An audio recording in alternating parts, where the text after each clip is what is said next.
Hello and welcome. I'm so glad you're here. Today we're going to paint together a watercolor scene called Sunlit Kayaks and Coffee, a vibrant, light-filled coastal morning full of life, color, and gentle movement.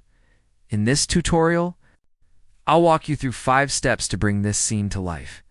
Step 1, pencil sketching. Step 2, sky and first wash. Step 3, midground. Trees and kayaks. Step 4, painting the people. Step 5, highlighting and bringing it all together for this painting.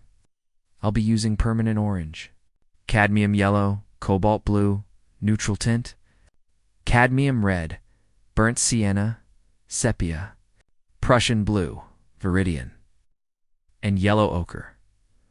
All on 300 GSM cold press watercolor paper in a 3 size, with round, flat, and point brushes. Let's dive in. Step 1, pencil sketching. I'll start with a light pencil sketch using a soft 5B pencil. Keep your lines loose and gestural. We're just mapping out the main elements, the kayaks in the foreground, the figures, the canopy, and the trees in the background. Don't worry about perfection at this stage. Watercolor loves freedom, and a relaxed sketch allows the paint to breathe and move naturally over the composition. Step 2, sky and first wash. Before I touch paint to paper, I wet the entire upper portion of the paper with clean water. This is essential for our wet-on-wet technique. The sky and atmosphere are painted while the paper is still glistening.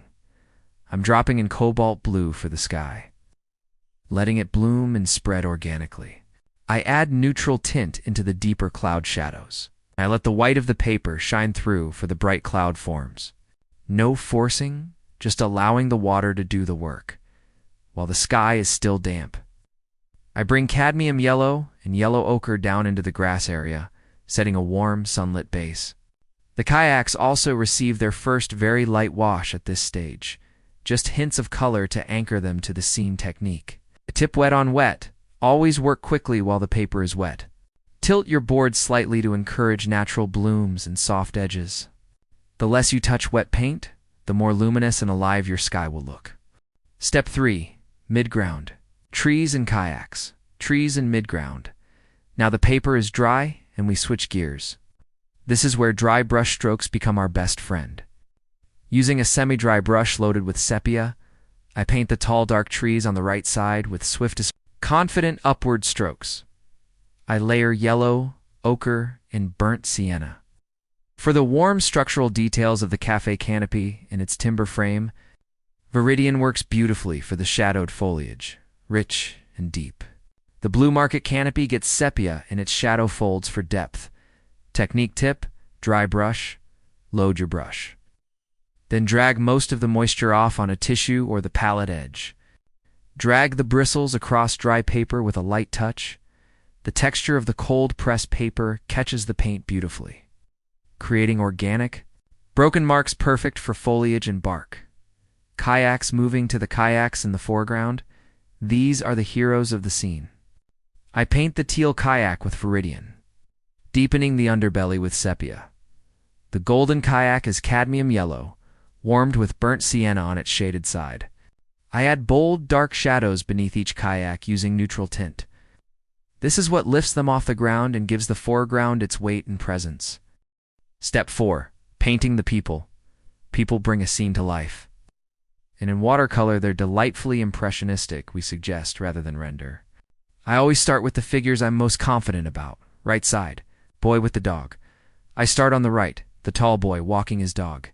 A wash of cobalt blue for his shirt, cadmium yellow for his hat, a touch of cadmium red for warmth in his skin tones. His dog is a quick, dark shape beneath. Left side, boy and girl. On the left is the young couple walking, permanent orange for the girl's warm top, Prussian blue for the boy's shorts.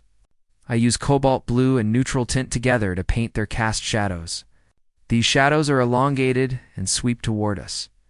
This creates a strong sense of direct sunlight and adds tremendous depth to the lower half of the painting middle background. The figures in the midground are painted with smaller, simpler marks, Prussian blue, cadmium red, tiny touches of permanent orange. They don't need detail. Their scale and simplicity push them naturally into the distance. Technique. Tip. Shadows. Paint all shadows with a consistent light direction. In this scene, sunlight comes from the upper right. Shadows fall left and forward. Use a mix of cobalt blue and neutral tint. This keeps shadows cool, transparent, and luminous rather than muddy. Let the shadows dry before adding figure detail on top. Step 5. Highlighting and bringing it all together. Foreground, grass, and middle. Tree, with quick flicks of viridian and yellow ochre. I suggest the foreground grass loose, energetic marks that frame the kayaks. I also add a final ghost tree in the middle distance using a diluted sepia wash, which ties the midground to the background and creates a sense of layered depth, dark and light highlights. Now, for the final magic, the highlights. I use pure black watercolor for the sharpest dark accents, the birds in the sky, the tent structure's ribs, the darkest shadow under the kayaks, small details in the figure's hair and clothing, then white watercolor. Used sparingly but with intention, flicks of white on the kayak paddles. The brightest edges of the cloud, a suggestion of sunlight catching the tent fabric and a light post. These small whites sing against the surrounding color. Technique tip. Values in watercolor. Controlling the relationship between darks and lights, your values, is the single most important skill. Step back from your painting often and squint your eyes. If you can still read the composition in near silhouette, your values are working. The deepest darks and the brightest whites should be reserved for your focal point here. The kayaks and the foreground figures. And there we have it. Sunlit Kayaks and Coffee is complete. I hope you enjoyed painting along and discovered something new about watercolor today. If you found this helpful, please give the video a thumbs up and subscribe to the channel. It truly means the world and helps me keep making these tutorials for you. And here's the question for you. Which step did you find the most challenging and which surprised you the most? Please comment below. Happy painting. See you in the next one.